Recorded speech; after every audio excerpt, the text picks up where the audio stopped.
Greetings and peace be unto you. This is the Inspiration Show entitled The Negative Effects of Pornography and How It Destroys Your Marriage or Your Life. I'm probably not going to have all that in the title, but primarily the negative effects of pornography. So the reason why I chose this particular subject was because it's something that I think many men don't even want to talk about.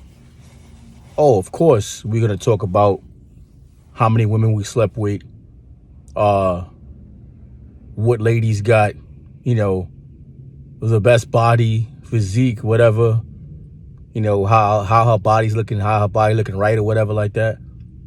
But we never say to each other, listen, I think it's too much. I think you're indulging in certain things too much.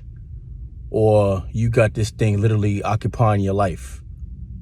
Like, think about how much time you might be wasting engaging in pornography or engaging in inappropriate, pictures, videos, whatever have you.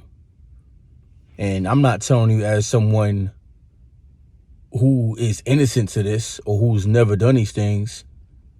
I'm telling you as a person who's done these things.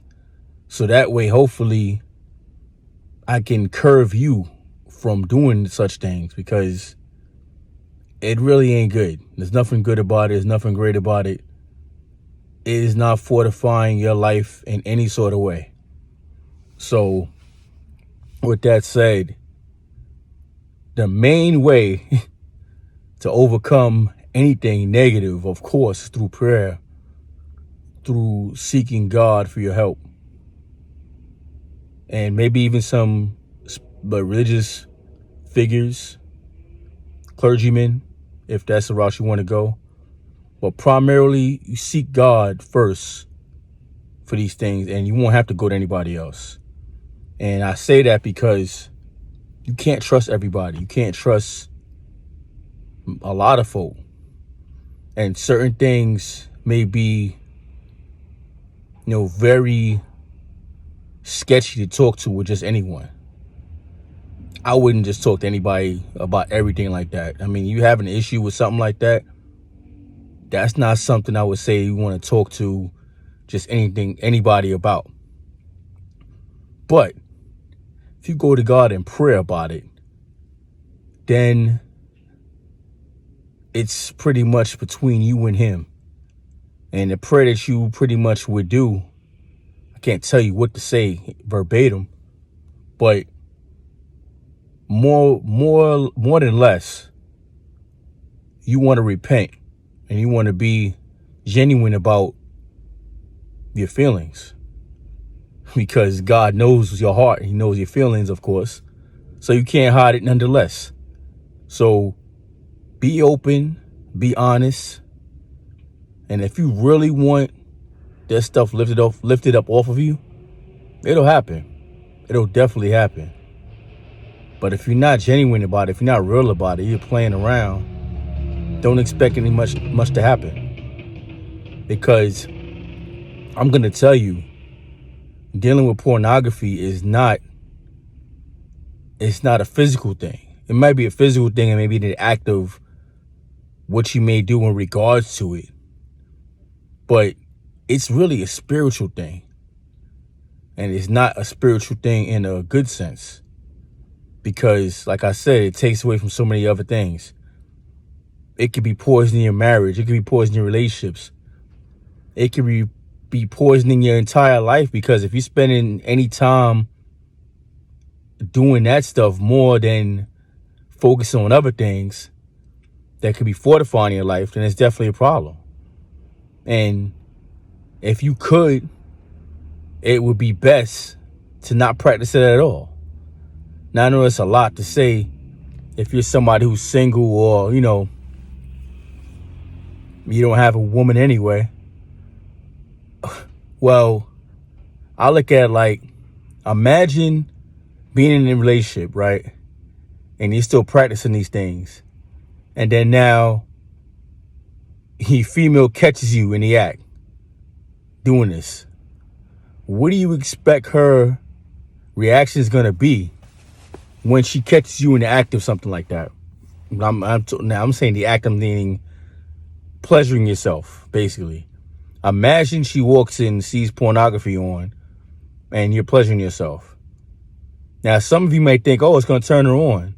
But what about the female that her only intention is to be with you? And she's not turned on by watching other people have acts with each other. And then you also got to look at the fact that pornography doesn't deal with lovemaking. It doesn't deal with showing people in love. Love is a strong thing.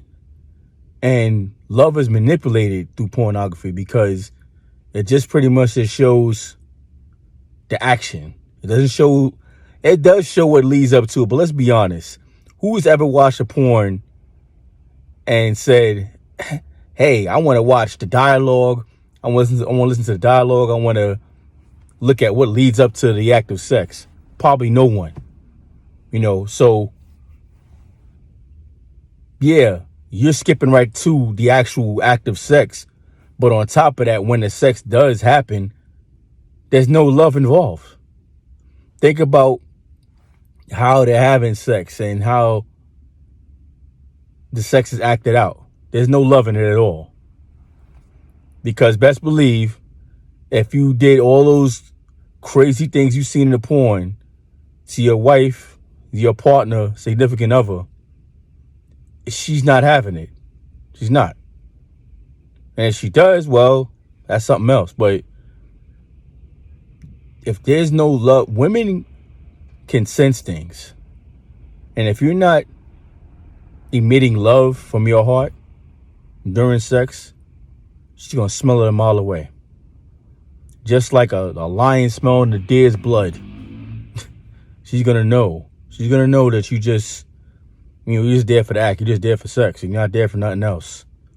So I advise, if you're struggling with pornography and this is something you want to get up off your chest, you're trying to live righteous and do the right thing, seek God first off. And I was saying only seek God. If you need more than just, praying and speaking to God, then I suggest a trusted clergyman. Don't just tell your issues and problems to everybody, because everybody can't help you. Some people might be looking to further hurt you, drag you deeper into your sin. So I'm going to tell you, that's my word of advice. Also, what helped me, I read a book called Every Man's Battle. And I don't have the offer right now. But what I do is I'll put in the description, I'll put the name of the book and in the offers, 2 offers actually. I read that book and I read another book on prayer, just prayer in general, that will teach you to get deeper in your prayers and get a close connection with God. That book is called The Power of Prayer, I believe it was. I can't think of the title of his name right now, but I will put it right in the description. I will put the description in the description, both books and the authors. Those books will help you. Those books will bless your life. It will bless your life. I hope they help you get through whatever you're trying to get through. And that's about all I got for right now. Remember, faith, health, wealth, success.